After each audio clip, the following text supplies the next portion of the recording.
तुम्ही कुठेही जा, कोणत्याही आजूबाजूच्या मतदारसंघात आमदाराचा रेट आहे 10 ते 12%. अरे मला 10-12% पण देऊ नका, मला फक्त माझं काम करा. मी सांगतो त्यांनी त्याचं त्या गावाचं काम करावं, चांगलं काम करावं. मी अजूनपर्यंत कुठल्याही कार्यकर्त्याला ठेकेदारला सांगितलंय माझ्या गाडी डिझेलवर, मला सरकार देते ना, आणि आम्हाला टाटा बिर्ला व्हायचा नाही ना. तुम्हाला हे माहिती आहे आमची मुलं एकही ठेकेदार झाली नाही. एकमेव आमदार मी आहे. आमच्या घरातला कोणी सप्लायर नाही, ठेकेदार नाही, कुठल्याही प्रकारची टक्केवारी नाही. जाहीरपणे मी उघड सांगतो, एकच सांगणार आमदार आहे तुम्हाला. आजूबाजूचे सगळे आमदार माझ्यावर तटपट जाते, म्हणतो तुम्ही असं बोलत जाऊ. पण वस्तुस्थिती आहे ना, मी म्हणतो माझा कार्यकर्ता मोठा झाला पाहिजे, कार्यकर्त्याला मदत झाली पाहिजे. कार्यकर्त्याच्या डोक्यात हवा जाऊ, तो जर पक्षाचं नुकसान करत असेल तर मला वाटतं त्या कार्यकर्त्यांनी काम नाही केलं तरी चालेल. त्यांनी त्याची स्वतःची पहिल्यांदा विचारधारा बदलावी. आपल्याला विकास पाहिजेत असेल तर विकासाच्या दृष्टीने आपण सगळ्यांनी एक संघपणे राहून भारतीय जनता पार्टीचे जिल्हा परिषद आली पाहिजे, पंचायत समिती आली पाहिजे, आणि आपल्याला चांगली माणसं त्या ठिकाणी दिली पाहिजे. किती काही तर म्हणजे विधानसभेमध्ये तुम्हाला सांगतो भाऊ, काही लोक घराच्या बाहेर निघताना संध्याकाळी 5 वाजता कोणी जातच नव्हतं. मला माहित होतं बांगर एकेका गावातली यंत्रणा माझ्याकडे होती. तुम्हाला काय वाटलं असेल का माझं नव्हतं, सगळ्या गावांच्यात माझी माणसं होती. मी एवढा काही दूधफळ आहे का मला त्यातलं काही कळणार नाही. आणि मला हा पूर्ण अंदाज होता का इथंशी माझं किती मतदान करणार आहे. ते खूप चांगलं मला जे कार्यकर्ते, मगाशी दहीगावचा कार्यकर्ता आपला, त्याच्यानंतर काटेघरचा, जामगरचं, आकाशी, डोंगरनावा, जांभुर्डे यांनी खुल्यापणाने सांगितलं की आगरी समाजांच्या गावामध्ये ज्येष्ठ नेता आपले, खरा म्हणजे ज्यांनी त्या भागाला पेटवलं होतं, मलंगड भाग पेटवण्यामध्ये सगळ्यात 1 नंबरचा नेता तो आगरी समाजाचाच नेता होता. किसन कचोरे तिकडे जन्माला आल्यामुळं त्या भागातल्या आगरी समाजाला दिशा दिली आणि भांडणं सगळे थांबून टाकले. काय केलं त्यांनी या तालुक्यामध्ये सुद्धा? विलूक सारख्या गावाची काय अवस्था होती मी येण्याच्या अगोदर?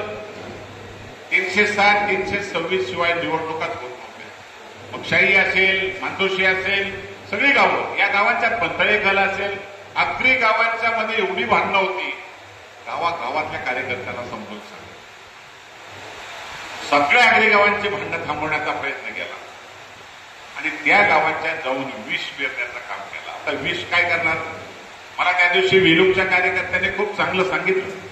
साहेब आम्ही ठोकून सांगितलं त्यांना का आमच्या गावाला शांत करण्याचं काम किसन कचोरे साहेबांनी केलंय, तुम्ही कुठे होते? आता काळी दाढी होती ती पांढरी झाली, आता घरी बसा, अशा शब्दात काही लोकांनी उत्तरं दिली. त्यामुळं माझ्याशी लागून त्यांचं काय कोणाचं भलं झालं नाही. पण माझी तुम्हाला विनंती आहे की आता तुमचं लक्ष जिल्हा परिषदेवर ठेवा, पंचायत समितीवर ठेवा आणि आपल्या कार्यकर्त्याला बसवा. कार्यकर्ता कोण आहे याचा विचार करू नका, तो आपलाच आहे आणि मी तुमचा आहे. निश्चितपणे कुठं कमी पडणार नाही. पण मनाला दुःख वाटलं मला या निवडणुकीत, मला एवढं कधी दुःख वाटलं नव्हतं. मनापासून माझी अपेक्षा होती का खूप मोठ्या प्रमाणामध्ये या तालुक्यामधून आपल्याला मतदान होईल.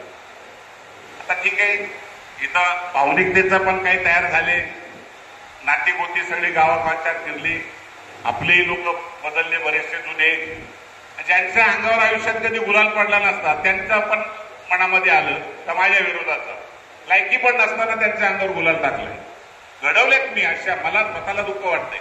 ज्यांना घडवलेत ना तेच मला पाडायला आले होते, ज्यांनी पैसे माझ्या जीवर कमवलेत तेच माझ्यासाठी विरोधात आले होते. सर्वसामान्य माझा गरीब माणूस जो आहे ना तालुक्यातला, तो ठाम राहिला. तुम्ही त्याला साथ दिली आणि त्या गरीबाला न्याय मिळाल्यामुळं त्याला बिचाराला घरकुल कधी पाहायला मिळत नव्हतं. मी आल्यापासून या तालुक्यात गावागावात घराघरांच्यात घरकुल दिले. कोणी दिलेत? पाटलाच्या म्हशीला घर आणि आमचं आदिवासी बेघर अशी अवस्था आपल्या तालुक्याची होती. कोणाला मिळत होतं घर? आपण आपल्या जिथून 2009ला सुरुवात झाली तेव्हा माहीत झाली लोकांना. आणि आज सांगतो तुम्हाला 17,500 घरकुल आपल्या तालुक्यात मतदारसंघात चालू आहे. कोणालाही मागेल त्याला देतो. मी नाही कधी विचारलं का यांनी मत दिलं नाही, हा विरोधी पक्षाचा आहे. आपल्या मनामध्ये ह्या भावना कधीच आल्या नाही. आता तुम्हाला माझी विनंती आहे की निवडणुका कधी जाहीर होतील, उमेदवार अजून काही चर्चा नाही.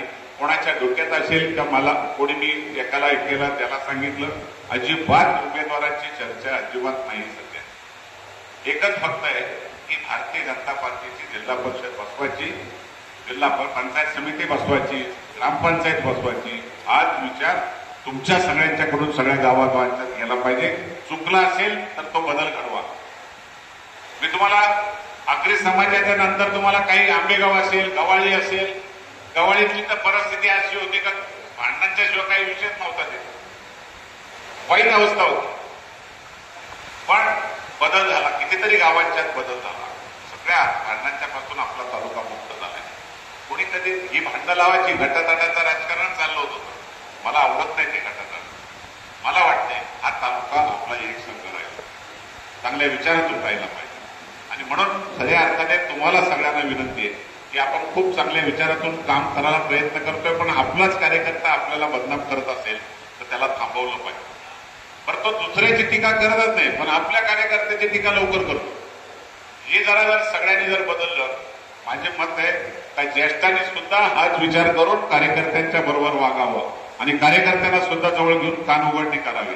आपल्याला हे चालणार नाही. आता आपल्याला एक संघपणे गाव मजबूत करण्यासाठी, बूथ मजबूत करण्यासाठी जी ताकद लागेल ती देण्यासाठी सगळ्यांनी एक संघ झालं तर खऱ्या अर्थाने आपल्याला न्याय मिळेल. खूप मोठ्या प्रमाणामध्ये संधी आपल्याला अजून खूप आपल्यात सामील पण होणार आहे, काही फरक पडणार नाही. पण तुम्हाला जर टिकायचं असेल, मला काय नाही, मी दुसरा कोणी आला त्याला घेईन आणि पुढे जाईल. तुम्ही वंचित राहा. तुम्ही वंचित जर राहिले तर मी काय करणार?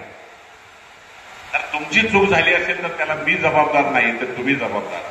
आणि एक सांगतो तुम्हाला, जो माझ्यापासून बाजूला गेला ना तो बर्बाद झाला. इतिहास आहे, आज नाही.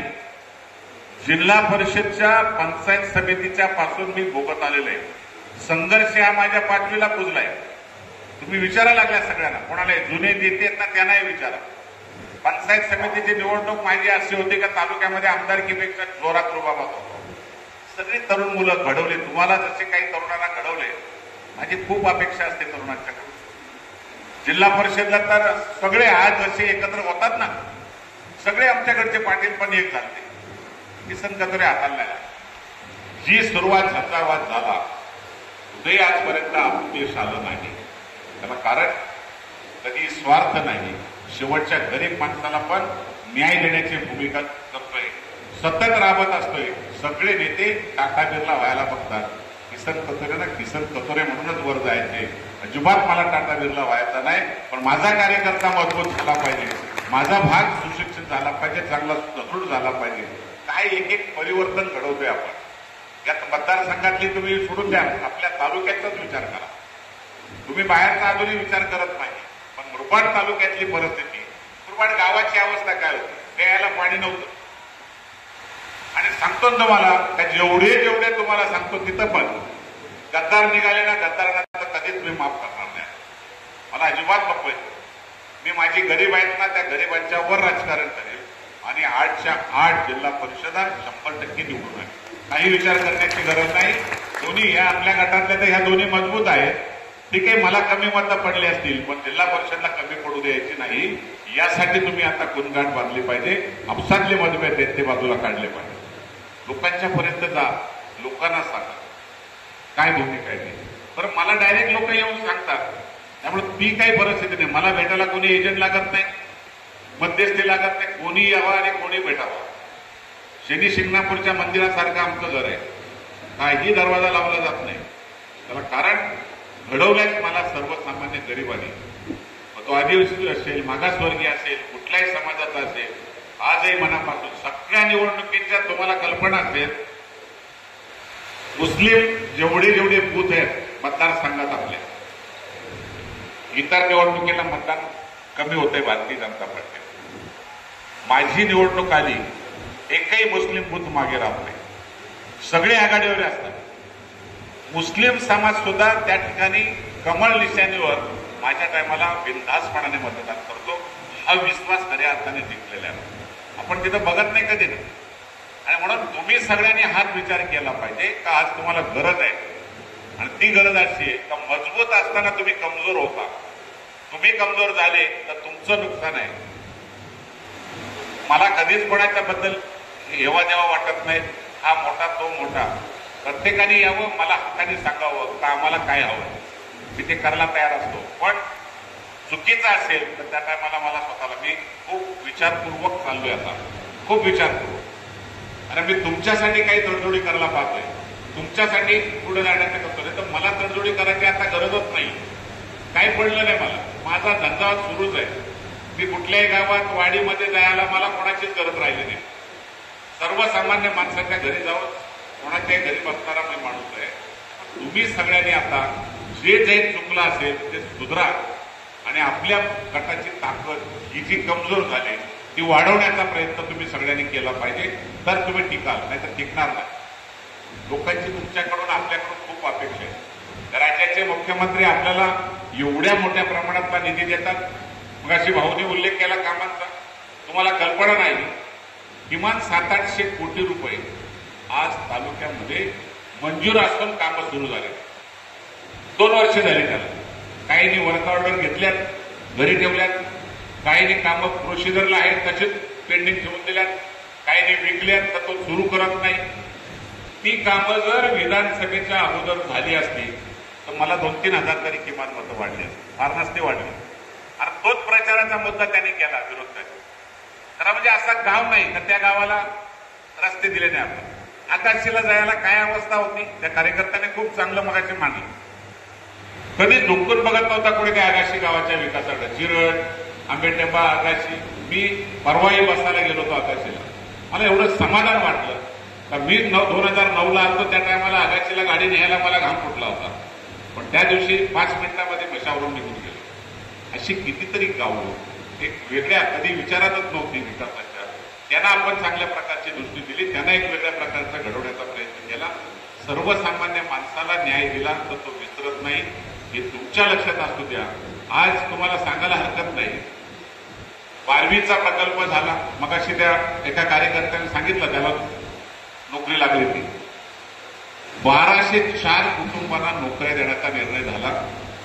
अख्ख्या महाराष्ट्रात नाही, कुठं भारतात नाही, एकट्या फक्त 12वीचा प्रकल्पाचा मंजूर झाला. ती कामं नोकऱ्यांची लागली. नोकऱ्या लागल्या लागल्या काहींची लगेच मान ठेवली, पण बिन पैशात लावलं ना. 1 रुपया कोणाला खर्च आला नाही. मी चहा पाजलेत त्यांना सगळ्यांना. त्यापैकी पहिला टप्पा झाला, दुसरा झाला, आता परवा 54 लोकांची झाली आणि काल परत 350-450 लोकांची यादी काढतोय.